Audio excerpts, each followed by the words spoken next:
E aí, amigos, vamos analisar esporte comigo? E no vídeo de hoje a gente vai falar um pouco sobre Gabriel Barbosa, o Gabigol, que concretizou a sua transferência de empréstimo para o Santos, né, voltando para casa. Ele que é um menino da Vila, nasceu em Santos, cresceu em Santos. O primeiro time da carreira dele foi o Santos Futebol Clube.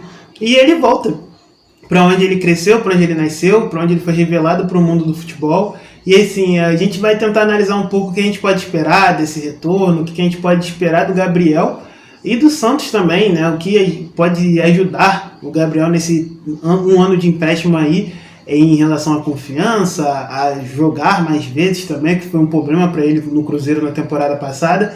A gente vai falar um pouco, traçar um paralelo aí muito interessante dessa ida dele para o Santos, voltando para a Baixada Santista. Mas antes de mais nada, eu quero agradecer a vocês por continuarem curtindo, continuarem compartilhando, por continuarem comentando nos meus vídeos, que vem sendo muito importante para mim.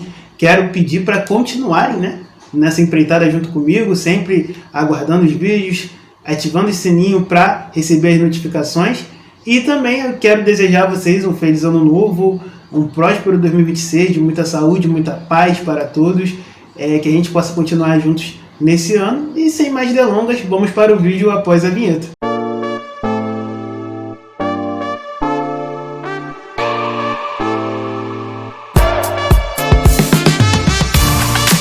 Bom, vamos falar um pouco sobre Gabriel Barbosa no Santos, né? Um pouco sobre a ida do Gabigol voltando para casa depois de 8 anos. O Gabriel não joga lá no Santos desde 2018.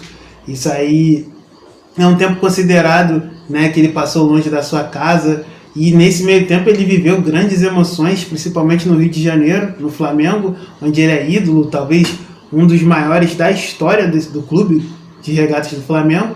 E assim ele volta, né? Depois de muito tempo ele volta para a sua cidade natal, volta para onde ele foi criado, onde ele nasceu. A gente vai tentar falar um pouco sobre essa volta, né? Que assim, o início que a gente pode falar aqui é que a relação entre Gabriel e Santos sempre foi de amor e ódio, né? Sempre foi uma relação de amor e ódio. O Santos, que é um clube revelador de jogadores, é um clube que revela muitos jogadores para o mundo, muitos jogadores bons para o mundo do futebol. Tem tantos aí espalhados pelo mundo nesse momento. Neymar, por exemplo, foi um cara que viveu o sonho europeu, virou quase rei da Europa, né? E voltou há pouco tempo para o Santos, para o clube que o acolheu, que o revelou. A gente já teve aí André, Paulo Henrique Ganso, tantos outros Pelé, né, na história do futebol nacional, que são tão importantes. O Santos talvez seja um dos clubes mais importantes na história do futebol brasileiro, porque é um clube que sempre revelou esses grandes craques do futebol nacional, Diego, Robinho, Elano. E assim a gente chega nesse paralelo com o Gabriel Barbosa, que é também um dos grandes craques que saiu da fornalha santista, né?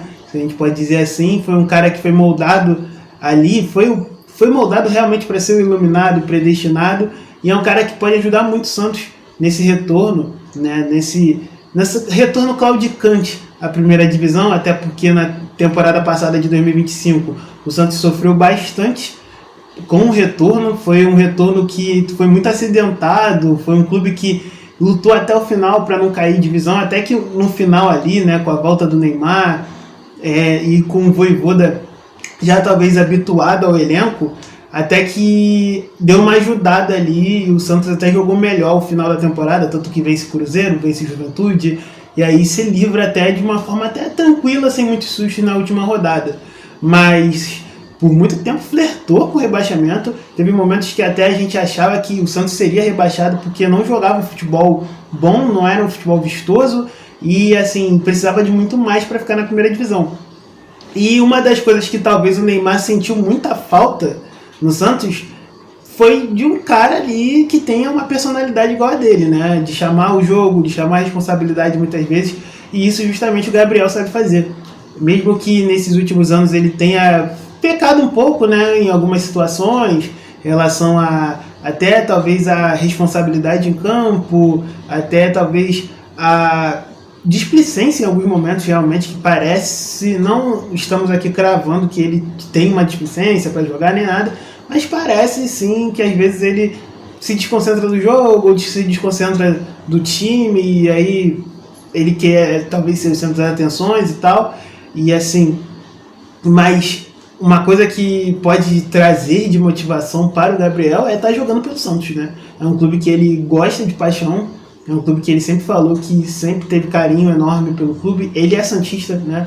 Ele torce pelo Santos, sabe? E isso aí sempre foi um fator, e pode ser um fator determinante realmente para essa volta dele, porque ali ele pode se reconectar com a carreira dele, pode se reconectar com os objetivos de vida dele até, porque foram talvez perdidos em algum momento no Flamengo, né, ainda. A gente tem aqui um papel com estatística do Gabriel desde 2018, que foi a última temporada dele no Santos. Ele sai do Santos em 2015, vai para Inter de Milão, né? Em 2016 ele fica na Inter de Milão, 2017 vai para o Benfica, 2017 2018 empréstimo, e depois ele volta para o Santos, né, em 2018 por empréstimo também, cedido pela Inter de Milão, onde ele é artilheiro do Brasileirão naquela temporada ali.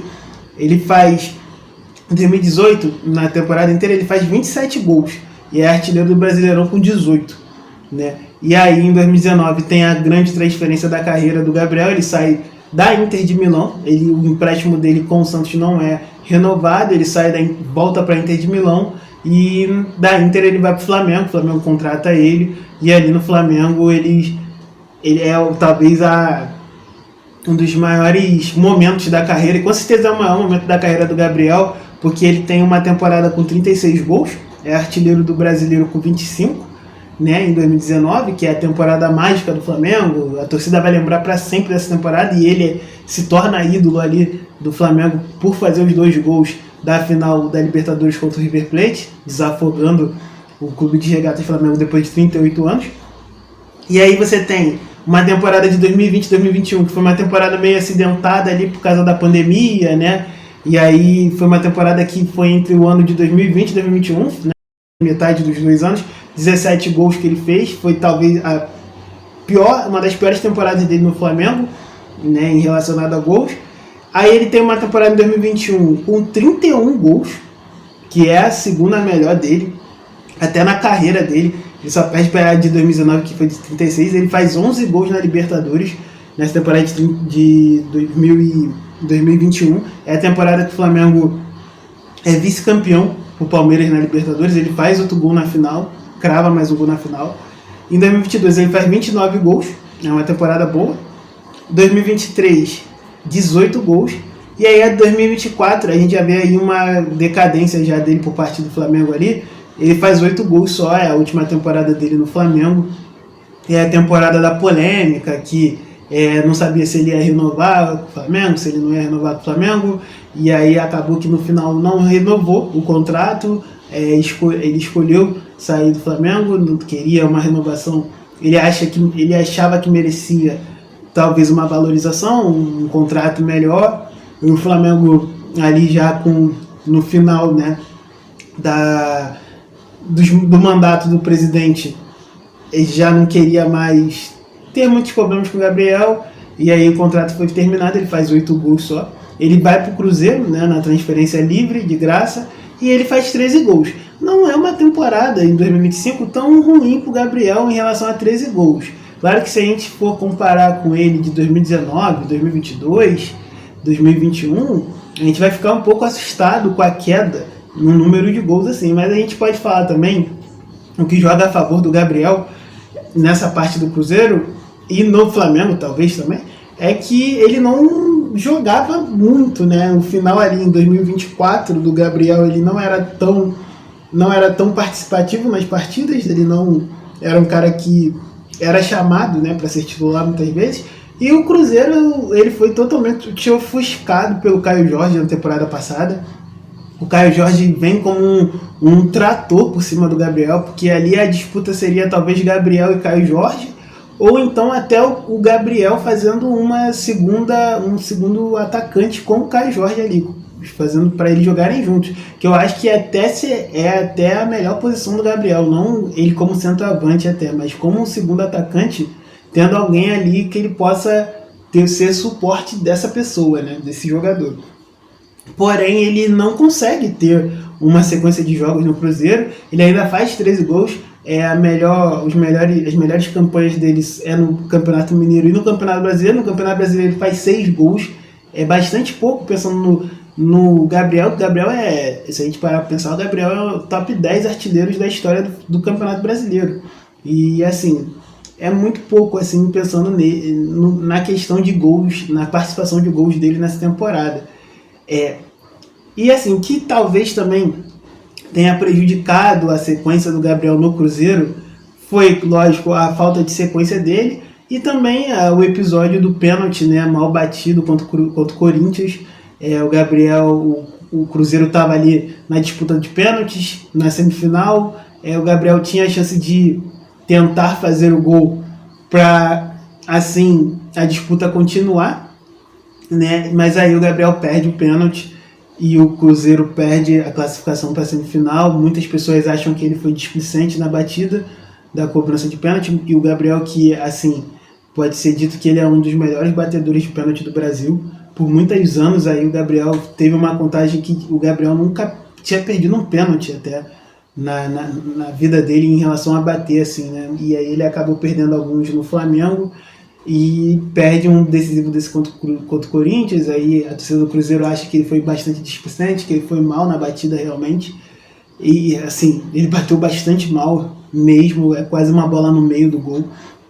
E isso mancha um pouco a imagem dele com os cruzeirenses. Ele também foi um cara que falou demais assim na internet, foi um cara que passou muito tempo na internet comentando. Ele por si só é um jogador diferente, é um profissional diferente, porque alguns profissionais, jogadores, você vê que postam mais coisas sobre família, né? Postam algumas fotos com familiares, esposas, né, parentes, ou então alguma postagem motivacional de algum jogo. Ele não, ele fala, ele comenta sobre alguns outros jogos. Algumas vezes ele falava muito bem sobre o Flamengo, por exemplo. Ele chegou a dar parabéns pro Flamengo, né? Onde ele é ídolo, chegou a dar parabéns pro Flamengo e no aniversário do Flamengo, do clube. Já falou também sobre o Santos, né? Que o Santos venceria o Palmeiras numa rodada decisiva pro Santos na disputa contra o rebaixamento. E assim, talvez isso não tenha caído de bom agrado por muita parte dos torcedores cruzeirenses, achando que talvez ele poderia estar mais interessado em jogos de outros clubes do que do próprio clube dele, que paga o salário dele, com quem ele deveria estar ali pensando mais naqueles momentos. Então, assim, acho que o maior problema do Gabriel é esse, né? O Gabriel ele precisa tentar focar mais nos jogos, no futebol dele realmente, porque quando ele focou no futebol dele, ele por muitas vezes chegou a ser meio imparável até, né? Porque você vê que no futebol brasileiro ele é muito diferente, assim, se ele é um cara que está focado, se ele é um cara que pensa na carreira dele em si, pensa no aspecto técnico dele, se ele tenta aprimorar aquilo que ele já sabe, que ele já tem o dom, se ele não for tão displicente em alguns momentos, ele realmente é um cara que ele destoa um pouco aqui no Brasil, porque é um cara que já foi artilheiro 2 vezes do Campeonato Brasileiro, já teve algumas temporadas com mais de 20 gols. Então, assim, isso não é para todo mundo que joga no futebol brasileiro. Teve caras que vieram aí da Europa e não conseguiram isso, por exemplo. E o Gabriel consegue. E o que é talvez um lado positivo dessa volta do Gabriel para Santos é justamente ele estar perto da família, né? Ele vai estar muito mais próximo da mãe dele, por exemplo, do pai dele, que são pessoas de Santos.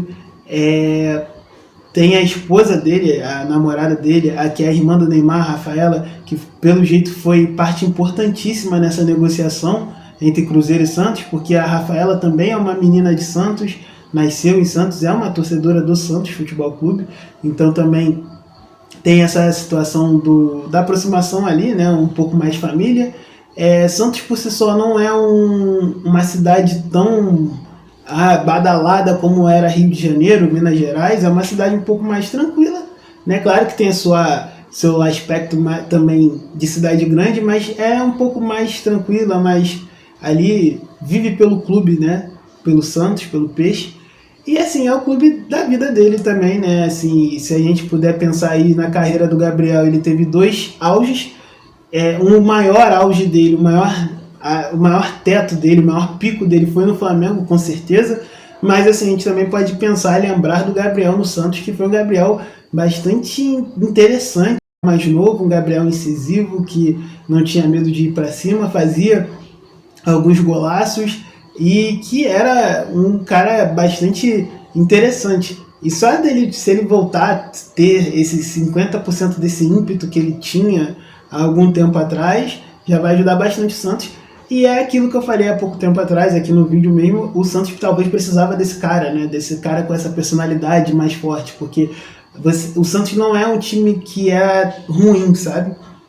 No papel, se você ver, não era um time tão ruim no papel. Porém, por momento que o Santos passava ali naquele momento, por momento que o clube passava naquele momento ali, talvez estava faltando alguém com personalidade para chegar, falar, chamar responsabilidade muitas vezes, bater no peito e cobrar alguns jogadores. O Gabriel, por exemplo, em alguns momentos nessa temporada, com certeza eu acho que ele vai ser o capitão do Santos aí. Se o Neymar não puder jogar, se o Neymar sair do jogo e o Gabriel continuar, com certeza talvez ele herde a braçadeira de capitão, porque o Gabriel tem essa moral, esse respeito para herdar a braçadeira de capitão do Santos. Então é para você ver como a personalidade do Gabigol, né, pode ser muito importante para uma temporada que promete ser uma temporada tensa também para o Santos, promete ser uma temporada que pode ser complicada assim para vários times, não só para o Santos, mas para vários times, porque é uma temporada que começa mais cedo. A gente já vai ter o início do Brasileirão em menos de um mês, né? E aí a gente vai ter o estadual ali intercalando com o brasileiro. Você tem daqui a pouco a Copa do Brasil começando, que é uma ótima oportunidade para o Santos ser campeão, né? No calendário desse ano. A gente tem a Copa do Mundo logo depois, tem a pausa, que vai ser importante essa pausa aí para muitos times. E a gente tem o Campeonato Brasileiro, a reta final, que vai até ali dezembro, que é um momento decisivo e que, dependendo de como vai estar, espero que não na luta pelo rebaixamento, sim na luta por algo mais glorioso, o Santos possa estar nessa disputa um pouco mais forte do que ano passado. Outro fator positivo também para o Santos é o Vojvoda, né? O Vojvoda, que é um treinador histórico no Fortaleza, que ficou muito tempo no Fortaleza, e quem conhece o Vojvoda desde a época de Fortaleza, que ele treinou ali o clube cearense ali, o Fortaleza ele teve muito tempo para trabalhar, né? No Fortaleza, para ele moldar o que foi aquele Fortaleza ali, o Fortaleza que chegou a 2 Libertadores, o Fortaleza que nunca tinha chegado a uma competição continental tão grande, tão gloriosa como essa, chegou a 2 Libertadores com o Vojvoda, chegou às oitavas de final de Libertadores também. Então, assim, é uma das campanhas históricas aí do clube, e chegou à final de Sul-Americana, por exemplo, também com ele. E o que pode se ter nesse momento é o tempo de trabalho, né? Porque o Vojvoda na temporada passada no Santos chegou no meio do tiroteio, né, para trabalhar, chegou no meio do caos, tendo que salvar o clube do rebaixamento. Nessa temporada, ele começa uma temporada, ele vai ter uma pré-temporada, vai ter como moldar o time da forma que ele quer, pensando o futebol da forma que ele quer, porque muitas vezes a disputa contra o rebaixamento molda a forma que você tem que jogar, porque dependendo de como você está na zona de rebaixamento, lutando para não cair, você não pode tentar jogar de forma impulsiva, jogando um futebol bonito, nem isso. Às vezes o resultado fala mais alto do que a forma que jogou. Então, às vezes você está jogando mal, mas conseguiu 1-0, isso que é mais importante. E agora não, agora ele tem muito tempo para tentar moldar esse time para jogar da forma que ele quer, de uma forma mais coesa, mais tranquila, e assim, uma forma até mais Fortaleza de ser, que foi uma Fortaleza que encantou muita gente aí, que teve grandes resultados na história aí do clube recentemente, e talvez isso possa até ajudar tanto o Santos como o Gabriel também, porque vai ser treinado por um grande treinador, um cara que conhece muito bem de futebol e que pode potencializar ele. E a parceria com o Neymar, né, que é um cara, ele conhece muito bem o Neymar, é da família dele. O Neymar pediu a contratação do Gabriel, queria o Gabriel junto lá em Santos, com ele, e assim, pode ser que essa parceria, essa dupla seja sensacional, né? Dupla que no seu prime, no seu pico, com certeza seria uma das melhores do Brasil, pensando em duplas aí no futebol brasileiro, seria uma das melhores e seria talvez até top 5 no futebol brasileiro, assim, se a gente parar para pensar. Mas aí, você acha dessa contratação do Santos? O que você acha do Gabriel voltando para sua casa? Deixa a sua opinião, comente aqui. Você acha que o Gabriel poderia voltar em algum momento para o Flamengo também? Ou talvez retornar para o Cruzeiro e reescrever a história dele? Deixe seu comentário, compartilhe, curta. E se você ficou até aqui, até já!